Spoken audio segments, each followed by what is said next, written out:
The counter-argument to taxing the wealthy is always the same old song. If we tax rich people, they will just pack up and leave.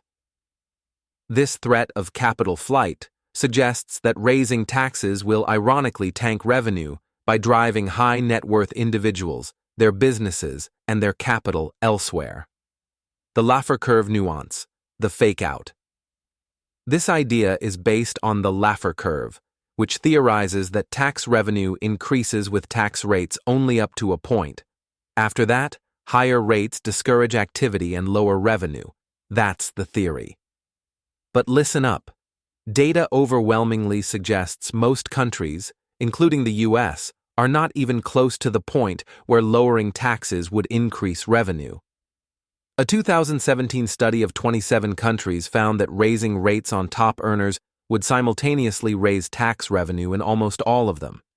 The maximum revenue maximizing tax rate for the US was estimated to be significantly higher than current rates, way higher. The goal of tax policy is not just maximizing revenue, but the data suggests that the panic over a small rate increase leading to a revenue decline is generally unfounded. It's hype.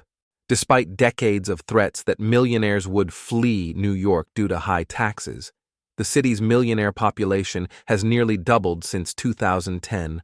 Let that sink in.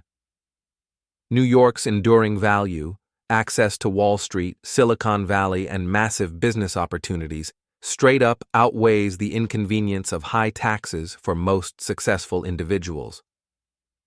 The U.S. Moat. Why the elite stay put. The U.S. has such a large gap between its current tax rate and the revenue maximizing rate because its domestic institutions, Wall Street, Silicon Valley, the financial system, are the prize. They are so valuable.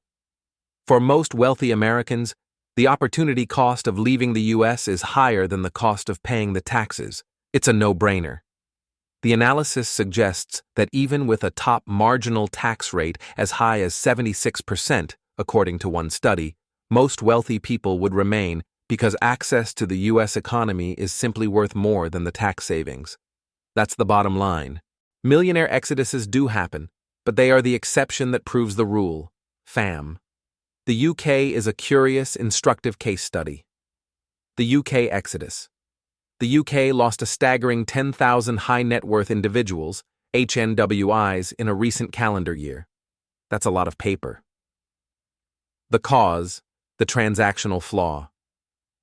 London was a magnet for global wealth chasing the cheapest, low-tax deal.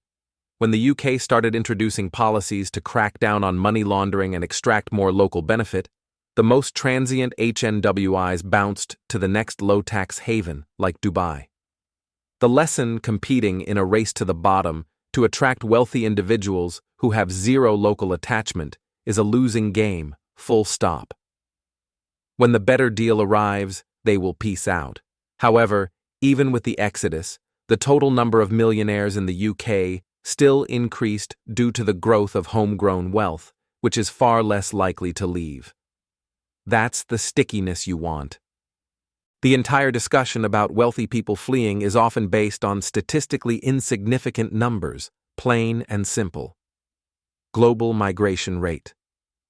The total migration rate of millionaires globally represents approximately 0% of the world's estimated 60 million millionaires.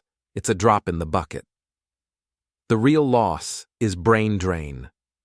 If an exodus were to occur, studies, even from Nobel Prize winners, suggest the biggest loss is the human capital and expertise of skilled workers, doctors, engineers, institutional managers, not just the money of asset owners.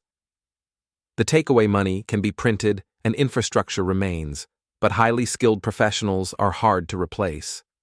Fortunately, these professionals are much less likely to move as their qualifications and networks are tied to their home country. They're locked in. Ultimately, stability, well-run institutions, and economic opportunity are the primary factors keeping wealth and talent in a country, not minor fluctuations in the tax rate. The fear of mass tax flight is largely a political talking point, not an economic reality, and that's the truth.